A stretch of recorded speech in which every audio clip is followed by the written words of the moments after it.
মানুষ আজকে জাগ্রত হয়েছে তিস্তা বাঁচার জন্য। আমাদের পানির যতটুকু হিস্সা সেটা আমাদেরকে দেয়া হোক। দাবি যদি বাস্তবায়ন করা না হয় কঠোর থেকে কঠোরতর কর্মসূচি দিতে বাধ্য হবে।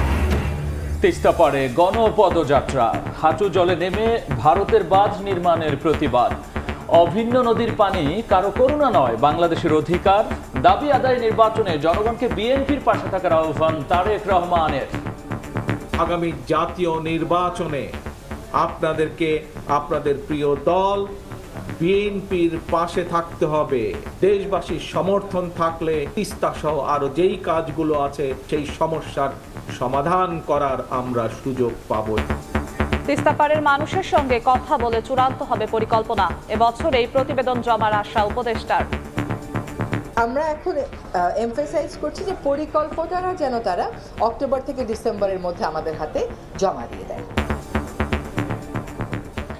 দেখছিলেন প্রধান শিরোনাম।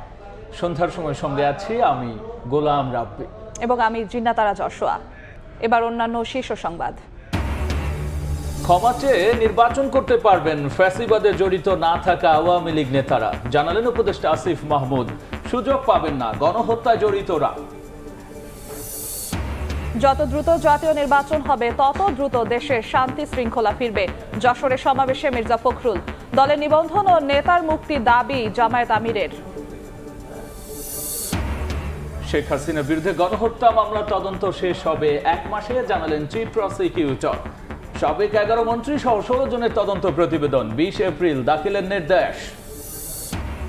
এটুআই প্রকল্পের রাজনৈতিক ব্যবহার, 855 কোটি টাকার দুর্নীতির অভিযোগ। জয় পলকের সংশ্লিষ্টতা খতিয়ে দেখছে দুদক। বসুন্ধরা রানভীরের বিদেশের সম্পদ জব্দের নির্দেশ।